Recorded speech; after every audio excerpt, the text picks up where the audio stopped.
Hey there, YouTubers, friends. This is somewhat a continuation of the previous video, which was about what genre are we in synergetics.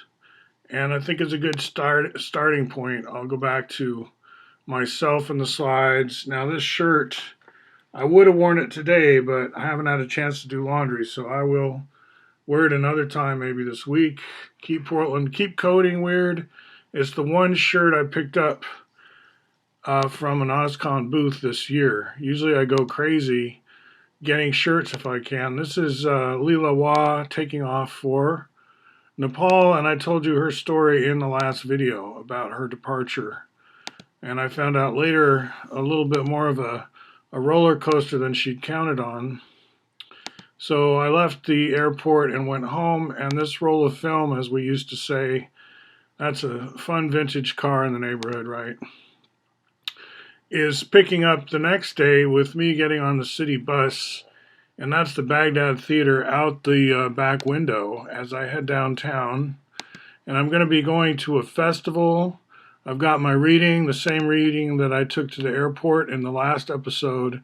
I'm taking that reading again on public transportation to the venue of the festival.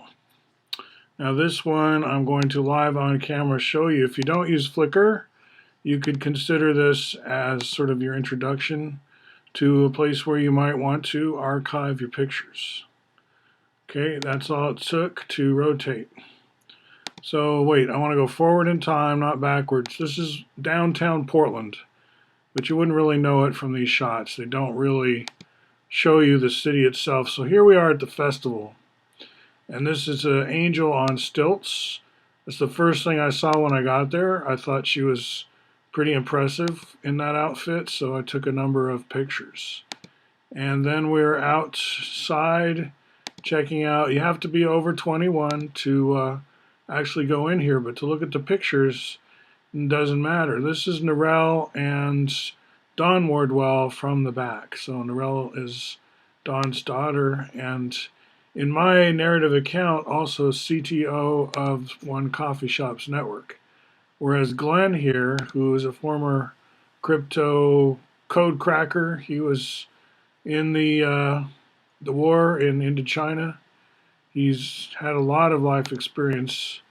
And Don Wardwell is the captain of a boat. We joked about his shirt a lot. We think this was 1980s bling. I had a 1980s bling shirt. It's pretty impressive.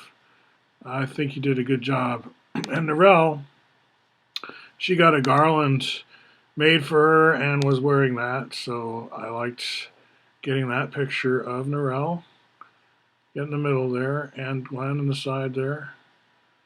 And let's see, what other pictures did I get? This is my first time to look at these. I just uploaded these seconds ago. This is what's called a Kafka. I'm wearing this kind of a tough guy bracelet, but really what it is it's got a little zipper pouch inside that I don't have anything in, but why I wear it is because Narelle made it. That's Narelle's name right there.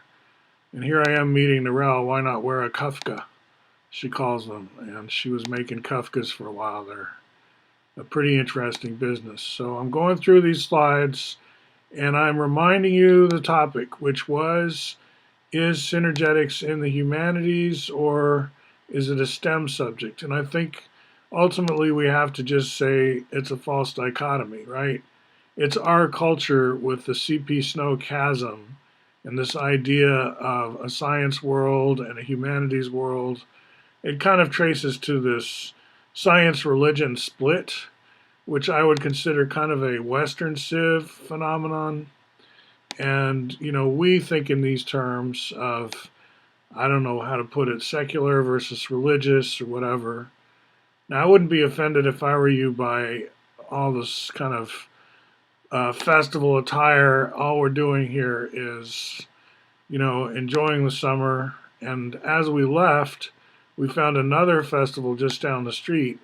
And this one was hosted by, or in some way organized by, the Trailblazers, which is our basketball team. So the Blazer vehicles there were blocking off and taking ownership of the Moda Center, which is the sort of private public entertainment center. This big monster building in the background, though, that's not Motor Center. This was there when I was a little kid. They destroyed a very long-standing sort of ethnic part of Portland in so-called urban renewal to put this kind of rectilinear sort of Bauhausy thing, which I, as a kid, took for granted. I went and saw a lot of circuses there as a kid. There was an ice rink, I believe. And later in adulthood, I got into rollerblading in there. Like when I came back to Portland in my late 20s, I think I was in my 40s when I got talked into trying out rollerblading as a sport. Now that was kind of dumb. I did survive it. There's the Memorial Coliseum. We'd skate around in a circle in the concession area outside the stadium proper. Nice smooth concrete, nobody else doing anything. And I had this Marine, ex-Marine, retired Marine, whatever, in the corner was training people. And he was very funny because he wanted to get us to think and be cautious and not hurt ourselves. And he would always tell stories, and he'd always start the story saying, "I don't want to scare you, but," and then he'd tell us a scary story.